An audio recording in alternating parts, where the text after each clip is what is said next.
me and to my wife, RJ. Many a days for those students who were around when we were here as students, we marched plenty of times from this very set up to the Capitol. We let our voices be heard. We didn't shrink from the challenges. We didn't shrink from power. We spoke truth to power. And just because we didn't always come out victorious, we didn't retreat. We stood up. We stood strong. We spoke out because we recognized that we had power too. Earlier this evening, I called Mr. Ron DeSantis and congratulated him on what we expect will be him as the next governor of the great state of Florida. But I want you to know that in spite of our congratulating him on his victory this evening, nothing that we believe in is compromised. I still believe that we ought to pay teachers what they're worth. I still believe that. I still believe that we ought to clean up our environment, our air, our water quality, our beaches, our shores. I still believe that we ought to have the kind of economy where people are able to work one job instead of 2 and 3 jobs in order to make ends meet. I'm extremely proud that this evening, the voters of the state of Florida decided to pass Amendment 4. Proud about that. That is just one step closer to getting us where it is that we need to be as a state. Y'all, I want to encourage you not to give up. I want to encourage you to stick to the fight. I want you to know that every step of this way, even though I won't have the blessing of serving as the next governor of the state of Florida, I still plan to be on the front lines right alongside every single one of you when it comes to standing up for what it is that we believe in. As I said all along the campaign trail, power sees nothing without a demand. It never has and it never will. We still have to be willing to show up every single day and demand our seat at the table. We got to be willing, inside of elections and outside of elections, to say that our voices still matter, that we still have relevance. I still believe and I still trust the voters. We may not have all shown up in the way that we thought and hoped that we would, but I still believe that there are still more of us who believe in what is common and what is decent and what is right. And I believe in the long run, good always wins out over evil. I still believe that.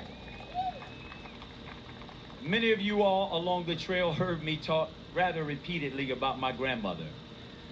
Someone pointed out that she was the real winner of the governor's race. My grandmother, who poured so much into us, because my mother and father, as I would often share, would have to get up so early in the morning and go off to work. They would load us up in the car and take us over to my grandmama's house where we would sleep just a little bit longer. And my grandmother would often have a ritual. It was a 2-step ritual. The first phase of that is that she'd grab her bottle of olive oil, sometimes cooking oil, whatever the shiniest oil was that she can get her hands on. And she would build a cross across my forehead. It was her way of sending us out into the day with a blessing that no harm would come our way. And then she would have this refrain where she would say, "Boy, go to school. Mind your teachers. Get your lesson. And one day bring that education home." She would say, "Bring it home for your little brother and your little sister who don't know what it is yet. Bring it home. Bring it home for that little boy down the street that you play with. God knows where he's going to end up. Bring it home." She said, "Bring it home for your mama and for your daddy who get out there every single day, going to work on somebody else's job in order to keep a roof over your head and clothes on your back and food on the table. Bring it home."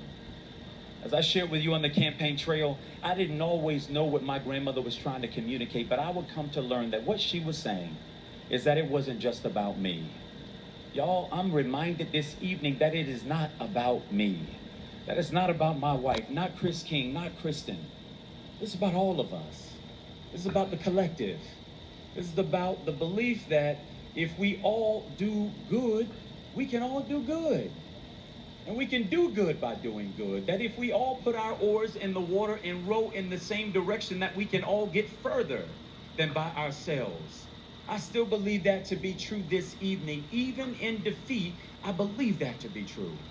The question is, we have a choice to make tomorrow morning. Are we going to wake up and bask in sorrow and defeat? Or are we going to get up and reassert ourselves to the mission at hand? Are we going to get up and fight for the things that we believe in? Are we going to get up and say that we still deserve our seat at the table? Look, I said before that I believe that we have to have a table in this state that is long enough, that is wide enough, that is deep enough to fit all of us. I still believe that we got to have that table. But y'all, we're just going to have to do a little bit more work in order to build that table. We're going to have to do a little bit more in order to make our way to it. If there's not a chair there for us, let's pull up our own folding chair. Let's make sure that people know we plan to have a seat at this thing, and that we will not be ignored, that we will not be pushed aside, that we will not be pushed into the shadows anymore, that we're here and that we are here to stay. Y'all, I have to tell you, I am blown away by the volunteers that joined with us on the trail. I'm blown away by you. This was from the very beginning an extremely, extremely difficult task. I sincerely regret that I couldn't bring it home for you. But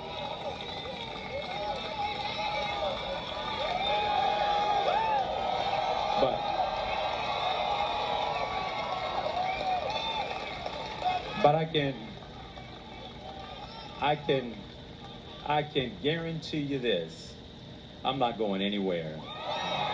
We're going to fight. We're going to keep fighting. We're going to keep working. We're going to keep believing. And in all of that, I believe that ultimately we will be victorious. We will be victorious. So I want you to know on behalf of our families that we're so appreciative and thankful for you. And we want you to know that we're going to continue to lift our great state in prayer. We're going to lift our great nation in prayer. And we believe at the end of the day that we, not us, but we will still have the victory. God bless you. God keep you. And God bless the state of Florida and this great country that we get to call home. Take care, everybody. Thank you.